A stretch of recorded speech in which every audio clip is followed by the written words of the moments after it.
me on a high level. Ain't shit but a little body. I beat it like a Mayweather.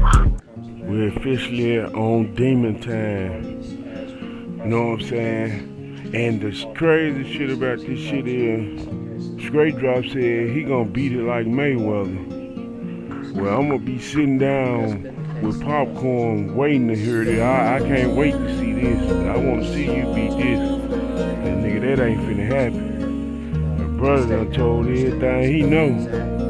And next, what's the one who out on bail? He gonna be telling next. He gonna tell on Big Juke and shit over with. So Straight Drop, I wanna see you beat this like Mayweather. You a bad motherfucker. You can pull that rabbit out the hat. That ain't finna happen, partner. Yeah. So check it out. Let's see what they talking about. That nigga told on everybody. He even told on some niggas who wasn't even in the courtroom. Motherfucker looking around like, who, me? Man, that shit crazy. Who in fact was one of the shooters and one of the killers of Adolph Thornton Jr. came to him. They letting that shit be known. A car, not the car used in the murder, but nevertheless a car that Mr. Justin Johnson had possession of, and a cell phone. Cell phones of particular importance because it was Justin Johnson's cell phone that he had during You got your cell phone, nigga, and you finna get out like May, you finna beat it like Mayweather? This Shit. Mr. Johnson agreed to And take your possession clothes. of the car, and he agreed to take possession of the cell phone. His taking possession of the cell phone and the car aided in Mr. Justin Johnson's continued evasion from authorities and his continued cover-up of the conspiracy. This Mr. Rap, Johnson man, you niggas finna do football numbers. used the telephone by his brother Justin would call the telephone and he'd place the I ain't got telephone over there. You up to beating another it. You gonna beat a telephone. little body like Mayweather. I ain't got over that Trick shit yet. Justin Johnson's federal probation officer. I wanna into see believing that, nigga. I'm gonna Justin be Johnson right still in had his front of the cell phone motherfucking still in Memphis, TV. Tennessee, when in fact he had fled On your after judgment murdering day, partner. Adolph Thornton and was not in our community. God, P Dog, man. Also did the same thing where he placed Justin Johnson's cell phone up to another cell phone and he facilitated a conversation. Again, this That nigga is brother a told week on after the everybody, homicide, nigga, even a between dog, his nigga. brother Justin Johnson and the other shooter of Adolph Thornton, Cornelius Smith. Mr. Johnson preserved the telephone and turned it over to authorities. He's spoken with the state and he's described the content of that conversation and the content of some text messages between Cornelius Smith and Justin Johnson. Boy got That everything. included Mr. Justin rap. Johnson trying to give money to Cornelius Smith after the killing. Mr. Jamarcus Johnson has given truthful statements to the state with regard to all those acts. So they let you know they got the right niggas behind bars. After the fact that did aid in the cover-up. It's over with just that. It's over with just on For that. those reasons, now that we understand those strength key of that. facts of his involvement, now that he's given a truthful statement with regard to these things, he has also identified a picture of his brother Justin Johnson wearing the outfit of one of the shooters Identified him? off just directly before the homicide. Wearing the shit. Now that he's been 100% cooperative and truthful, we're asking Your Honor to accept a guilty plea and recommendation in the case. There's a criminal information that is before Your Honor. It has 3 counts. It's I-2300019. That boy It alleges told 3 counts of everything. accessory after the fact for those 3 acts that I just described to the court. I don't like snitches, but I like him. I'm happy he did what he did. The murder of young Dolph has been sealed. The same cannot be said for the other 3 involved. WREG's Jordan James joins us live with where their cases stand. Jordan, fill us in. Stephanie, the other 3 are expected to appear in court next month, but I can tell you that this guilty plea marks a historic step in this case. A little bit like chess. The first piece to fall following the death of rapper Young Dolph came Friday when Jamarcus Johnson pleaded guilty to 3 counts of accessory after the fact. He has to tell the truth. Oh, yeah. That's what this deal, this was the guilty plea is hinged on, his he has to tell the truth. With Johnson now facing a possibility of 6 to 12 years after confessing to his role in helping his half-brother Justin escape from Memphis and fooling probation officers, the focus has shifted to the other 3 defendants. Justin Johnson, Cornelius Smith, and Hernandez Govan are all facing multiple charges, including first-degree murder in connection to the death of Dolph. Unlike Johnson and Smith, last month Govan was released on bond after the Shelby County District Attorney's Office said they got new information about his role. As the trio is set to appear in court the week of July 9th, prosecutor Paul Hagerman says the family of Dolph is pleased with the progress that has been made. They understand what this is about, and they're encouraged by the progress in litigation, and ultimately one day they want to see a trial on this thing, and they know this is a step toward that. And last week, Justin Johnson was found with drugs and a cell phone in his cell. No word tonight yet if he faced any consequences. For now, reporting here live downtown. And Judge, I believe that would be the evidence the state would present in the case going to trial. We do stipulate there's factual basis. Yeah, Hernandez out getting the information together and get him fed, cause it's over with. He gonna be the link to CMG. Well, Big Juke. That's the only one I think who they gonna get, Big Juke, and the other niggas he named who ain't in the courtroom. Unc and Big C or some crazy ass shit. Okay, back to it, y'all, my bad.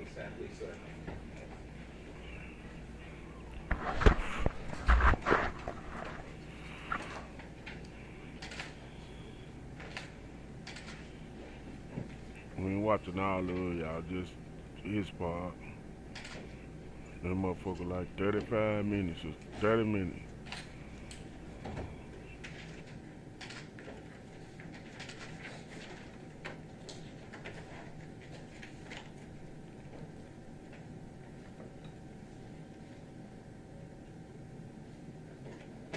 Council approach, please.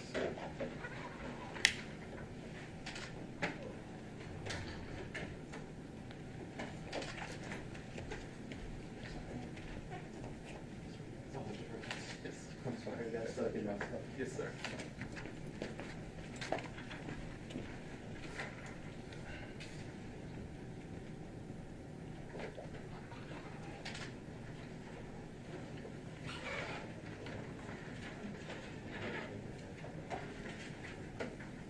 Deputy Chambers.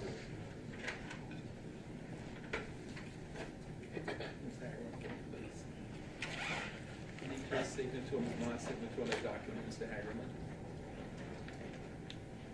Thank you, sir.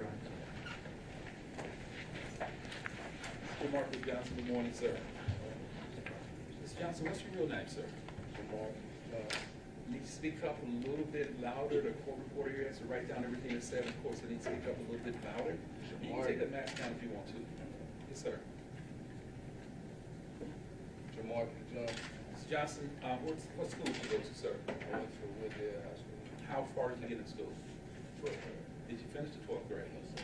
Did you ever get a GED, sir? No, sir. Can you read and write okay, Mr. Johnson? Yes, sir. Mr. Johnson, answer those questions because the law requires me to answer that, okay? Okay.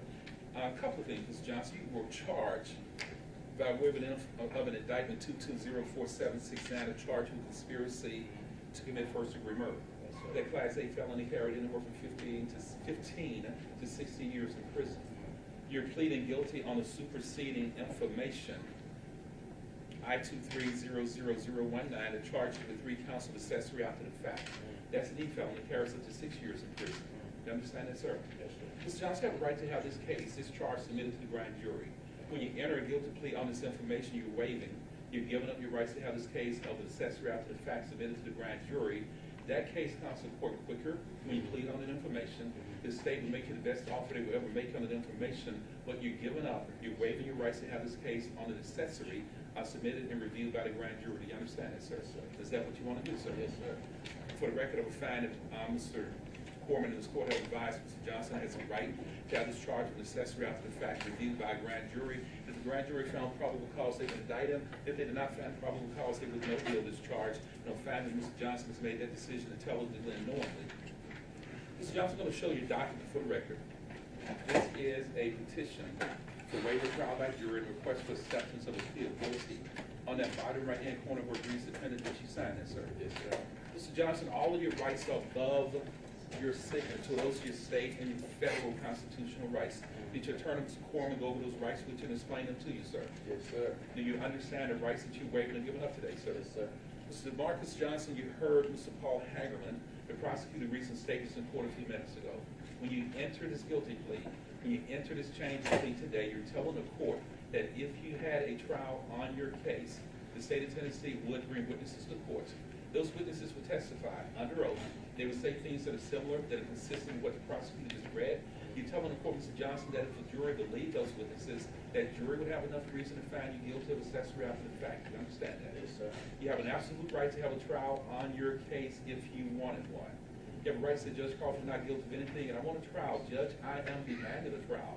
And had this case been tried, you would have a right to confront and cross-examine those witnesses against you. State would have to bring those folks to court. You can look at it in person. They would sit right there on that chair on the witness stand where you're seated. Your lawyer, Mr. Corman, would question those folks to see whether or not they are telling the truth. If a jury did not believe those witnesses, or if that jury thought they were lying or mistaken, that jury would find you not guilty and I would dismiss your case. You understand that, sir? Yes, sir. Had you gone to trial in this case, Mr. Johnson, you would also have the right to present proof. You could put on witnesses if you wanted to. You could present evidence. You don't have to do anything at a trial ever. If you wanted to, and only if you wanted to, you can take that witness stand and you can testify. You can tell the jury what happened. You can tell the jury your side of the story. If you chose to remain silent and not say a single word, I would tell that jury they cannot hold it against you for any reason at all. Do you understand that, sir? Yes, sir. Mr. Johnson, had you gone to trial in this case, if you had any witnesses that could help you, your attorney, Mr. Corman, would send them a subpoena and have them come to court and testify for you. If your witnesses didn't show up, or if they just flat out refused to come to court, I would have those folks arrested by the sheriff. I would make your witnesses come in. I would make them testify. And if I had to, Mr. Johnson, I would put them in jail until your case was tried. Do you understand that, sir? Yes, sir. Had you gone to trial and had a jury found you guilty of anything, you can appeal any conviction the jury gave you. You can appeal any punishment that I gave you. The Court of Criminal Appeals would grant you a new trial or even dismiss your case if that court found mistakes have been made in your trial.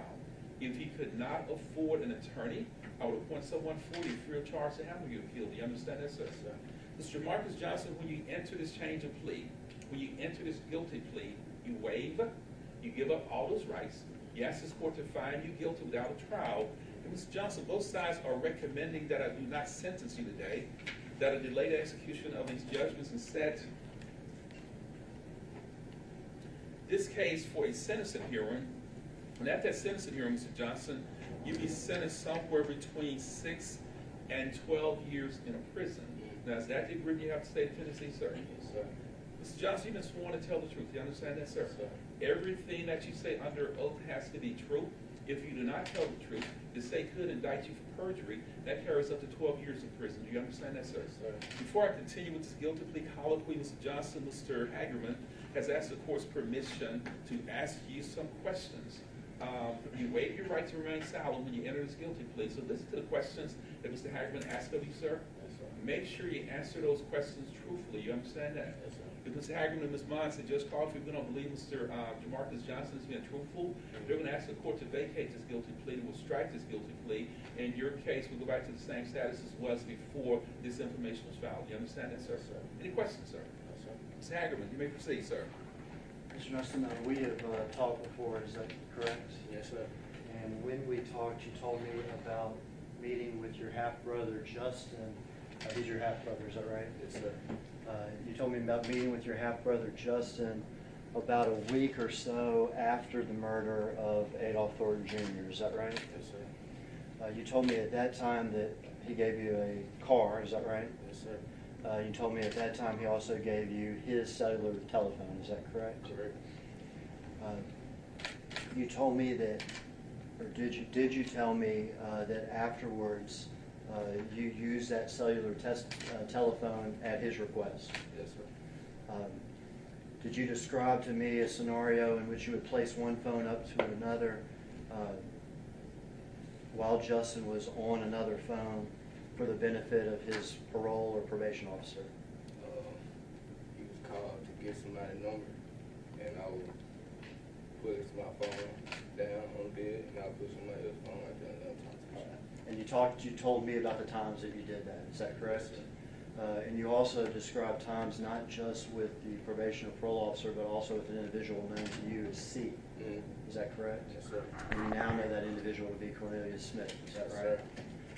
And you described to me, and you turned this phone over, and in it were text messages with this individual C, is that correct? Yes, sir. And some of these text messages, some of what you witnessed, was conversation with regard to money that Justin would be getting to C, is that correct? He asked for money, yes, sir. Asked for money, Yes, sir. is that correct? Yeah, because asking him money for somebody else, from somebody else. Okay, and that somebody else was referred to as Unc, is that correct? Yes, sir. Okay, so this would be money that C asked for from Justin that Justin was gonna get from Unc. Yes, sir. Is that correct? You described all that to me. Yes, sir. You've also looked at some photographs that included one of your half-brother in a particular outfit, and you identified Justin Johnson, your half-brother, in the photograph. Yes, sir. Do you understand that one day you may be called to testify in a trial in this matter? Yes, sir. Will you tell the truth that time? Yes, sir. Have you told the truth with me? Yes, sir. All right. No further questions, Judge. Mr. Hagerman, Mr. Corby, you have any questions of Marcus Johnson? No question, thank you, Judge. Mr. Marcus Johnson, the felonies that you pled guilty to, accessory after the fact is a Class E felony. It carries anywhere technically from 1 day to 6 years in prison. You understand that, sir? Yes, sir. You have agreed under what's called a hybrid guilty plea, State versus Mailer and Hicks, State versus Hicks, in which you're agreeing to plead outside of your range. You're not a range 2 offender. You understand that? In order to be a range 2 offender, you have to have 2 prior felony convictions. You don't have any felony convictions. You understand that? You can agree to plead outside of your range as long as it's within the range of punishment for that crime, that E felony, as long as you're doing that in your best interest. You understand that? So you agree to plead outside of your range as a multiple range 2 offender. That range 2 sentence will carry anywhere from 2 to 4 years in prison. And you've also agreed that at your sentencing hearing, you will be sentenced to consecutive sentences on these 3 counts. So it's a minimum sentence of 6 years in prison to as much as 12 years in prison. Do you understand that, sir? You understand normally, unless you make that agreement, you cannot be sentenced to more than 2 years in prison. If they run consecutive, it would be a total sentence of 6. You understand that? Mr. Johnson, once the court sentences you, you lose all of your rights to citizenship. You understand that, sir? Yes, sir. If you're sentenced on this case, in order to serve this sentence in prison, you'll be a convicted felon. That felony conviction will be on your record forever. You understand that, sir? Yes, sir. If you were sentenced to a penitentiary sentence, even placed on probation, would have to render you implements. For the rest of your life, you lose all of your rights to citizenship.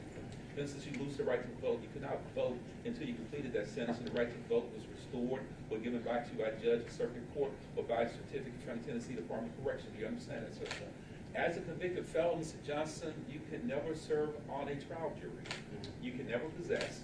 You can never carry. You can never buy. You can never own any handguns, firearms, rifles, shotguns, pistols, ammunition, or even bullets. Mr. Johnson, if you had in your possession, in your hands, in your pockets, on a house or car or any other place, if you possess any firearms, if you have one single bullet in your possession, United States prosecution federal court, unlawfully possessing a firearm as a convicted felon, you can be sentenced to a federal penitentiary for a long time. If you possess any handgun or firearm, Tennessee can prosecute you for that. That carries up to 30 years in state prison. Do you understand that, sir? Yes, sir. Again, you've been sworn to tell the truth, and everything that you say has to be true. You understand that, sir? Yes, sir. You have any questions about the rights that you waived, the guilty plea you entered, or this agreement you have to state of Tennessee, Mr. Jamarcus Johnson? No, sir. Have any complaints about anything that Mr. Corman has done since he's been your lawyer, sir? Yes, sir. How long has Mr. Corman been your lawyer, Mr. Johnson? 8 months. Did he get 7 months? Did he get discovery for you? Yes, sir. Did he let you know what the state would try to prove if you had a trial? Yes, sir. Did you have anything that you wanted Mr. Corman to investigate for you? No, sir. Do you have any complaints at all about anything that Mr. Corman has done or has not done since he's been your lawyer? No, sir. Do you also understand, Mr. Johnson, that part of this agreement, this memorandum, adopted by the parties, will be filed as a public record with your guilty plea? You're pleading guilty to those 3 counts in that information. You're also agreeing that you be sentenced as a range 2 offender even though you are in fact only a range 1 offender. You understand that? You also are agreeing that those 3 felony convictions will be served consecutively to each other or one another, making that an effective sentence of minimum of 6 years to as much as 12 years in prison. You've also agreed that the state of Tennessee has not made you any promises, no recommendations to your sentence other than they will detail to the court any cooperation and truthful testimony or statements that you have given that may have aided in the prosecution. As Mr. Haggerty just told you, if some of those other cases go to trial, Justin Johnson or Cornelius Smith or Hernandez Govan, if those cases go to trial, the state of Tennessee might actually call you as a witness. You understand that? You understand you waive your right to remain silent, and you could in fact be compelled to testify if those other cases are tried. You'll also be supervised by Shelby County Pretrial Services. They're reporting both parties, all parties recommending that you be released on bond in an amount of $25,000. And once you make that bond, Mr. Johnson, you have to report to Shelby County Pretrial Services. They're reporting. We'll file that order with this guilty plea also. You have a curfew from 9 o'clock at night until 5 o'clock in the morning. You have to be at home every day, all day, until your case is disposed of, unless you are working. I want to encourage you to work, and if you are working, you have to provide the pretrial services proof that you are in fact working. Otherwise, from 9 o'clock at night to 5 o'clock in the morning, you have to be at home every day, every night. You understand that?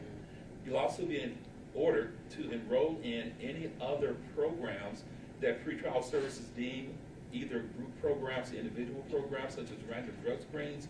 You have to check in with these folks automatically, regular contact with the person who supervises bond, and you also cannot possess a firearm while this case is pending and while sentencing is pending. Do you understand that, sir? Yes, sir. Do you have any questions about any of those conditions that we talked about?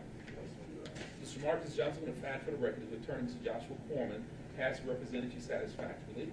I find that Mr. Corman and this court have explained all your rights to you. I find that you understand those rights and that you waived it. You've given up those rights intelligently and knowingly. I do find that there is a factual basis. There is a legally sufficient reason for this guilty plea, which has been entered freely and voluntarily. And upon your plea of guilty to information I-23-00019, counts 1, 2, and 3, Class E felonies of accessory after the fact. Mr. Johnson, it is a judgment of this court that you are guilty. The court is going to delay the execution of these judgments and will delay a sentence on this case until Ms. Corman, Ms. Vaughn, Mr. Haggerty, do you have a recommended date for the next setting on this case? We're going to get about 45 or somewhere between 45 about 60 days.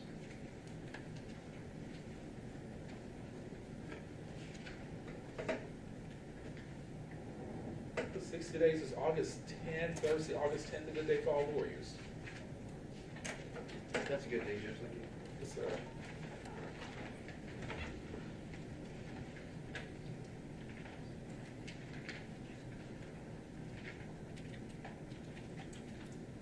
Mr. Johnson, we're going to delay the execution of these judgments. We're going to delay the sentencing on this case to the sentencing hearing on August 10th, 2023. Be back in this courtroom at 9 o'clock that morning, unless that date changes, and stay in touch with Mr. Corman in case the date does change. But I'll see you back in court on August 10th, that's a Thursday at 9 o'clock that morning. Make sure you go to pretrial services on Tuesday morning. It will not be open on, It will be open on Monday. We won't be in court on Monday. Go to pretrial services on Monday morning, June the 12th at 9 o'clock. They're on the 8th floor in this building. One of the deputies will make a copy of the pretrial pretrial day reporting order for you. Take that with you. Go talk to those folks Monday morning at 9 o'clock. They will supervise this bond. Make sure you maintain contact with them. Make sure you answer those calls and those curfews. And make sure you commit to those random drug screens, because that will be required as a condition of this bond. Stay out of trouble. Don't get yourself arrested again. Be safe. And I'll see you back in court on Thursday morning, August the... It's a great drop. Let's see if you can beat it like Mayweather. It's over with, player. Hate to be the bird bad news. Well, your brother the bird bad news. But R.I.P. Dolph, man. We out of here, man. You ain't talking about nothing. I holla. The indicted Bitch.